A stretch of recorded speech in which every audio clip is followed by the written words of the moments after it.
Dear viewers, কেমন আছেন? ভালো আছেন আশা করি। বাংলা বিভাগের ছাত্রছাত্রীদের যারা জাতীয় বিশ্ববিদ্যালয়ে নতুন ভর্তি হয়েছেন বা আগেই ভর্তি হয়েছেন, হয়তো সিলেবাস সম্পর্কে ধারণা কম, তাদের জন্য এই ভিডিওটি। তো আমরা জাতীয় বিশ্ববিদ্যালয়ের এই সিলেবাসটা আপনার সাথে শেয়ার করব।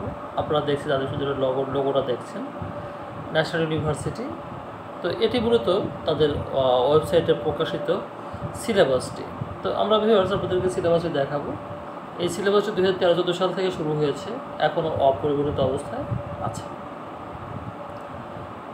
তো ভিউয়ার্স, আমরা দেখছি ফার্স্ট ইয়ারের সিলেবাস।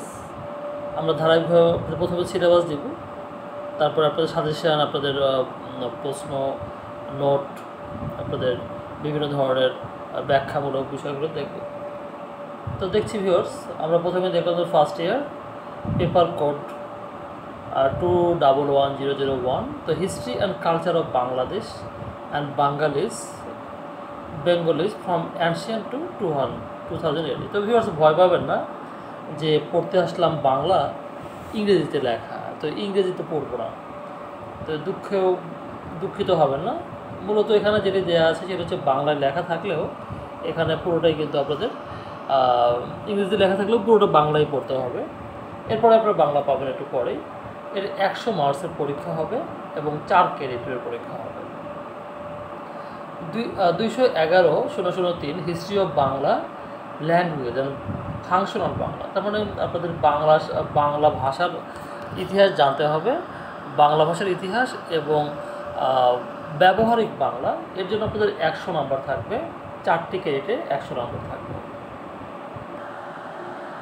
তো ভিউয়ার্স, আমরা দেখছি যে history of Bangla and functional Bangla, তার মানে হচ্ছে বাংলা ভাষার সাহিত্য এবং ব্যবহারিক বাংলা, এই বিষয়ে আপনাদের 4টি ক্রেডিট 100 নম্বরের পরীক্ষা হবে। এরপরে বাংলা কবিতা 1, এখান থেকে 4টি ক্রেডিটে 100 নম্বরের পরীক্ষা হবে। এরপর থাকবে বাংলা উপন্যাস, সেখান থেকে 4টি ক্রেডিটে 100 নম্বরের পরীক্ষা হবে। তো আপনাদের এগুলো নন মেজর সাবজেক্ট চলে গেল, যেগুলো আমরা প্রথমে দেখলাম এগুলোকে নন মেজর বলা হয় এবং পরবর্তীতে আমরা দেখব নন মেজর সাবজেক্টগুলো। তো এখন আমরা যেটি দেখছি যে ইন্ট্রোডিউসিং সোশিওলজি, মানে সমাজবিজ্ঞান পরিচিতি, সমাজকর্ম পরিচিতি এবং রাষ্ট্র চিন্তা পরিচিতি, এই 3টি থেকে যে কোনো একটি আপনারা চুজ করে পড়তে পারবেন। তো এখানে আপনাদের 100 নম্বর, 4টি ক্রেডিট থাকবে, যে কোনো একটি চুজ করে নিতে পারবেন। History of the emergence of independent Bangladesh, স্বাধীন বাংলাদেশের অভ্যুদয়ের ইতিহাস, এটি সবার জন্যই কমন। বাংলা, ইংরেজি, আরবি, ফার্সি, যারা যে সাবজেক্টে অনার্স করুক না কেন, তার জন্য কিন্তু এই সাবজেক্টটি কমন, 100 মার্কসের সাবজেক্ট। তো এখানে কিন্তু 4টি ক্রেডিট, আপনাদের 24টি ক্রেডিট, 600 নম্বরের 24 ক্রেডিটের পরীক্ষা হবে। তো ভিউয়ার্স, আমরা আপনাদের ধারণা পেলাম যে কীভাবে আমাদের পরীক্ষা হবে। তো এখন আমরা সিলেবাস সম্পর্কে ধারণা নেব যে সিলেবাসটি কেমন হবে। ডিটেল সিলেবাস আমরা দেখছি। এখন কিন্তু আমরা বাংলা পেয়ে গেছেন। পেপার কোড দেখা যাচ্ছে এখানে, যেটি দেখলাম আমরা 2111-001, মার্কস 100, ক্রেডিট 4, ক্লাস আওয়ার 60, আর পরীক্ষার সময় 4 ঘন্টা। এবং পেপারের নাম হচ্ছে বাংলাদেশ ও বাঙালির ইতিহাস সংস্কৃতি প্রাচীনকাল থেকে 2000 খ্রিস্টাব্দ পর্যন্ত।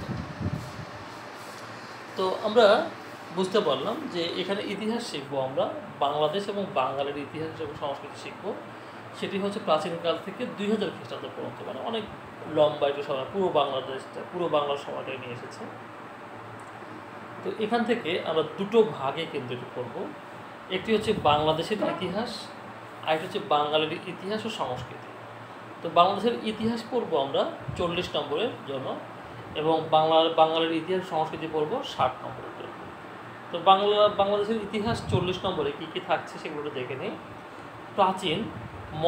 প্রাচীন যুগ, মধ্য ও আধুনিক যুগের প্রাথমিক পরিচয়।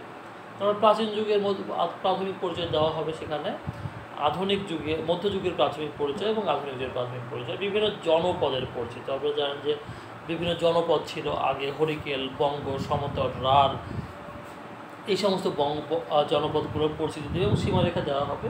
বাংলা নামের উৎপত্তি কীভাবে হলো, বং থেকে বাংলা, বঙ্গ, এবং এগুলোর বিবর্তন কীভাবে এসেছে, এবং রাষ্ট্রীয় ইতিহাস এবং আমাদের রাষ্ট্রীয়ভাবে কী ইতিহাস ছিল সেগুলোর আমাদের ধারণা পাবো। যদিও আমরা ইতিহাস সাবজেক্টে পড়ছি না, আমরা বাংলায় পড়ছি, সাহিত্য এবং ইতিহাস সম্পর্কিত, তাই আমাদের ইতিহাস জানতে হবে। খ অংশে যেটা থাকছে বাঙালির ইতিহাস ও সংস্কৃতি, এখানে 60 নম্বর থাকছে। প্রথমে দেখছি আমরা ইতিহাস ও সংস্কৃতির স্বরূপ, ইতিহাস ও সংস্কৃতি সম্পর্কিত ধারণার বিবর্তন, বাঙালির প্রাগৈতিহাসিক পটভূমি, বাঙালির নৃতাত্ত্বিক পরিচয় ও জাতি গঠন প্রক্রিয়া, সমাজ ও রাজনীতি, বাঙালির সংস্কৃতির উৎস, প্রাগৈতিহাসিক অনুষ্ঠান, বাঙালির সংস্কৃতির ইতিহাস, ধর্ম, দর্শন ও শিল্পকলা, এগুলোই থাকবে আমাদের সিলেবাসে। তো সহায়ক গ্রন্থগুলো সাধারণত এই বইগুলো আপনারা পড়ে নেবেন, কিনে নেবেন। বইগুলো ভালো বই, খুবই দামি বই, নিজেরা অনেকেই বইগুলো কেনে না, কিন্তু বইগুলো খুব প্রয়োজনীয়।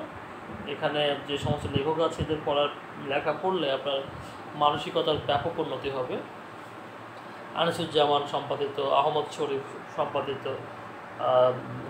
নিহার রঞ্জন রায়ের, বদরুদ্দিন ওমরের বই, মনসুর মুসা, তারপরে আমরা এখানে দেখছি রাখাল দাস বন্দ্যোপাধ্যায়, তারপরে আমরা দেখছি সুকুমার সেন, মানে অনেক বড় বড় মানুষের লেখা, এবং হুমায়ুন আজাদের লেখা অবশ্যই পড়বেন।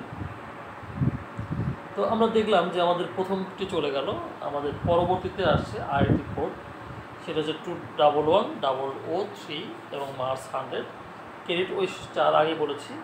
এই সাবজেক্টটির নাম হচ্ছে বাংলা ভাষার ইতিহাস ও ব্যবহারিক বাংলা।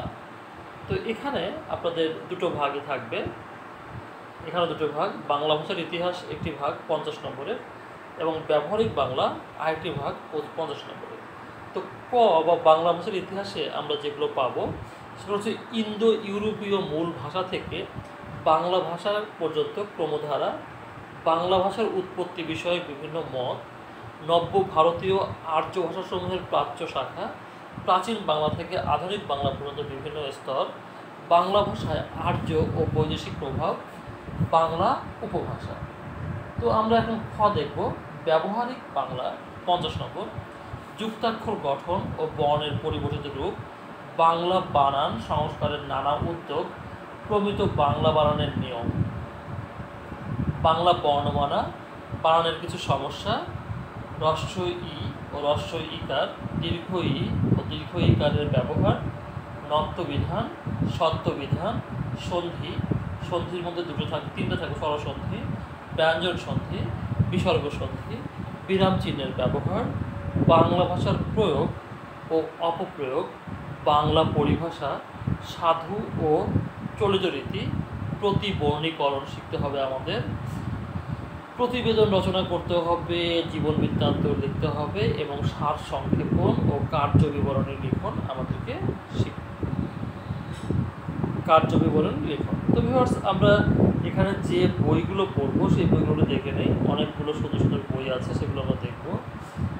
পৃষ্ঠ ক্ষণকাল, আনন্দ পাবলিশার প্রকাশিত বাংলা কি লিখবেন, কেন লিখবেন, আহমদ শরীফের লেখা, আনিসুজ্জামান বাংলা ভাষা প্রয়োগ ও অপপ্রয়োগ, পবিত্র সরকারের লেখা বাংলা ভাষার সংস্কার, সমস্যা ও সম্ভাবনা, এরপরে বাংলা একাডেমির পবিত্র বাংলা ব্যাকরণের বানানের নিয়ম, এটা পড়ে নেবেন। এই সমস্ত বইগুলোই কিন্তু আপনারা পড়বেন। মাহবুবুল হকের বইটি অনেক গুরুত্বপূর্ণ, মোহাম্মদ সিরাজুল্লাহর বইটিতে অবশ্যই গুরুত্বপূর্ণ, বাংলা ভাষার ইতিবৃত্ত। এরপরে রবীন্দ্রনাথ ঠাকুর, সুকুমার সেন, সুভাষ ভট্টাচার্য, হায়াত মাহমুদ, হুমায়ুন আজাদের কত নদী সরোবর বা বাংলা ভাষার জীবনের কিন্তু পড়তেই হবে। এছাড়া original development of Bangla Bengali literature. তো আমরা বুঝতে পারলাম যে এই বইগুলো কিন্তু আমাদের পড়তে হবে। তাহলে এখন আমরা চলে যাব হচ্ছে তৃতীয় পর্বে, এবং তৃতীয় পর্বে আমাদের যেটি থাকছে সেটি হচ্ছে বাংলা কবিতা 1। তো বাংলা কবিতা 1 বলতে আপনাদের পরবর্তীতে হয়তো 2 পড়তে হবে সেকেন্ড ইয়ারে, তো তৃতীয় বর্ষ থার্ড ইয়ারে 3 করবেন, বাংলা 1, কবিতা 1, কবিতা 2, কবিতা 3, তো এরকম। তো বাংলা কবিতা 1-এ আপনাদের খুব বেশি কিছু পড়তে হবে না। এখানে আপনার বাংলা কবিতায় 1-এ অগ্নিবীণা পড়তে হবে এবং সাম্যবাদী পড়তে হবে। অগ্নিবীণা এবং সাম্যবাদী থেকে আপনাদের 40 নম্বর থাকবে। জীবনানন্দ দাশ কবিতা যে থেকে রূপসী বাংলা থেকে 30 নম্বর থাকবে, এবং জসিমউদ্দিনের নকশিকাঁথার মাঠ থেকে আপনাদের 30 নম্বর থাকবে। তার মানে খুবই কম সংখ্যক কবিতা আপনাদের জন্য দেওয়া আছে। অগ্নিবীণা, সাম্যবাদী, আর এখানে রূপসী বাংলা, নকশিকাঁথার মাঠ। তো এখান থেকে আপনাদের সহায়ক গ্রন্থ হচ্ছে অমরেন্দ্র বসুর বই জীবনানন্দ দাশ, আলোকরঞ্জন দাশগুপ্ত, দেবীপ্রসাদ বন্দ্যোপাধ্যায় আধুনিক বাংলা কবিদের ইতিহাস, এই বইগুলো পড়বেন। আরও বই আছে, এই এখানে দেখছেন যে বইগুলো, সেই বইগুলো আপনারা পড়বেন। মোহাম্মদ মনিরুজ্জামানের নজরুল সমীক্ষণ, রবীন্দ্রনাথ আধুনিক সাহিত্য, এই বইগুলো কিন্তু আপনাদের পড়তে হবে। সৈয়দ আকরাম হোসেনের বই, এটি অনেক গুরুত্বপূর্ণ। এরপরে আপনাদের আসছে বাংলা উপন্যাস 1। তো বাংলা উপন্যাস 1-এও কিন্তু 100 নম্বর আপনারা আগে দেখেছেন। সেটা হচ্ছে বাংলা উপন্যাসে 1-এ আপনাদের পড়তে হবে 4টি উপন্যাস: কপালকুণ্ডলা বঙ্কিমচন্দ্র চট্টোপাধ্যায়ের, মীর মশাররফ হোসেনের বিষাদ সিন্ধু, রবীন্দ্রনাথ ঠাকুরের চোখের বালি, শওকত ওসমানের কৃতদাসের হাসি।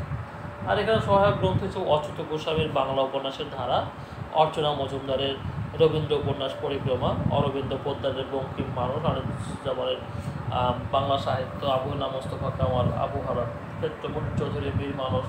তো এই যে এই বইগুলো কিন্তু আপনারা পড়বেন। তো ভিউয়ার্স, আমরা দেখে থাকি যে অনেকেই কিন্তু এই বইগুলো না পড়ে সরাসরি গাইড বই থেকে পড়ে পরীক্ষা দেয় এবং পাশ করে যায়। তো এতে মূলত আপনার বড় ধরনের ক্ষতি হয়।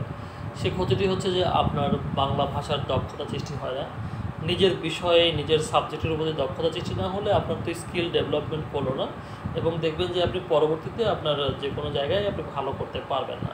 সো অবশ্যই যে বইগুলো আপনার পড়া দরকার সেগুলো পড়বেন, শুধু গাইডের উপর নির্ভর করবেন না। গাইড পড়বেন পরীক্ষার ঠিক 15 দিন আগে থেকে, তার আগ পর্যন্ত সব বই পড়বেন। তো ভিউয়ার্স, এখন আমরা দেখব সেটি হচ্ছে ইন্ট্রোডিউসিং সোশিওলজি। তো সোশিওলজির জন্য আপনাদের যে সিলেবাসটি, এটি আপনাদের কে মানে আপনারা দেখবেন, দেখাই দেবে আসলে বাংলায় সাজেশান দিয়ে দেবো। তো বাংলা সিলেবাসটা দেখে দেব।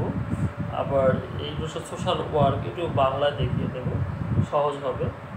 আর এখানে দেখি যে পলিটিক্যাল থিওরিটা বাংলায় দেখিয়ে দেব, এবং হিস্ট্রি এটি বাংলায় আছে, দেখছি আমরা বাংলায় আছে। এবং সেখানে আমরা দেখছি যে প্রথমে আছে সোশ্যাল ওয়ার্ক, হ্যাঁ, দেশ ও জনগোষ্ঠীর পরিচয়, ভূপ্রকৃতি, বৈশিষ্ট্য, প্রভাব, নৃতাত্ত্বিক গ্রহণ, ভাষা, সংস্কৃতি, সমন্বয় বাড়িতে, ধর্মীয় সহনশীলতা, অভিন্ন বাংলার পরিপ্রেক্ষিতে তৎকালীন পূর্ববঙ্গ এবং বর্তমান বাংলাদেশের স্বকীয়তা সত্তা। এরপরে আমরা দেখছি ঔপনিবেশিক শাসন আমলে সাম্প্রদায়িকতার উদ্ভব ও বিস্তার, লাহোর প্রস্তাব 1940 সাল, অখণ্ড স্বাধীন বাংলা রাষ্ট্রগঠনের উদ্যোগ 1947 পরিণতি, পাকিস্তান সৃষ্টি 1947, এবং এখানে দেখছি কেন্দ্রীয় প্রাদেশিক কাঠামো, সামরিক ও বেসামরিক আমলাতন্ত্রের প্রভাব, অর্থনৈতিক, সামাজিক ও সাংস্কৃতিক বৈষম্য, মুসলিম লীগের শাসন ও গণতান্ত্রিক রাজনৈতিক সংগ্রাম, আওয়ামী লীগের প্রতিষ্ঠা, ভাষা আন্দোলন, পটভূমি, ধারণা প্রবাহ, হক ভাষা নিয়ে সরকারের যুক্তকরণ, 1954 সাল নির্বাচন ও পরিণতি, সামরিক শাসনে সামরিক শাসনের সংজ্ঞা ও বৈশিষ্ট্য, আইয়ুব খানের ক্ষমতা দখল শাসনের বৈশিষ্ট্য, রাজনৈতিক ব্যবহার, আইয়ুব খানের পতন, ইয়াহিয়া খানের শাসন, এক ইউনিট বিলুপ্তিকরণ, সার্বজনীন ভোটাধিকার, লিগ্যাল ফ্রেমওয়ার্ক অর্ডার, সাংস্কৃতিক আগ্রাসনের বিরুদ্ধে প্রতিরোধ, বাঙালি শেখ মুজিবুর রহমানের 6 দফা আন্দোলন, 6 দফা আন্দোলনের প্রতিক্রিয়ার বিরুদ্ধে তাৎপর্য, আগরতলা মামলা, পটভূমি, এইগুলো সবই আপনারা দেখছেন। আন্দোলনের কর্মসূচি, নির্বাচনের ফলাফল, তার মেনেজারি, কেন্দ্রীয় সংসদের অস্বীকৃতি,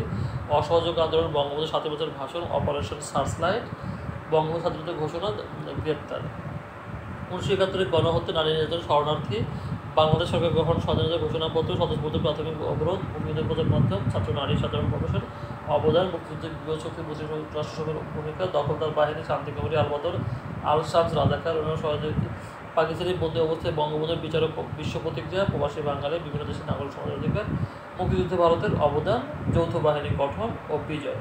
তো স্বাধীনতা সংগ্রামে বঙ্গবন্ধুর নেতৃত্ব এবং অবদান, বঙ্গবন্ধু স্বদেশ প্রত্যাবর্তন, সংবিধান প্রণয়ন, যুদ্ধবিধ্বস্ত দেশ পুনর্গঠন, সপরিবর্তে বঙ্গবন্ধুকে হত্যা ও আদর্শিক পট পরিবর্তন।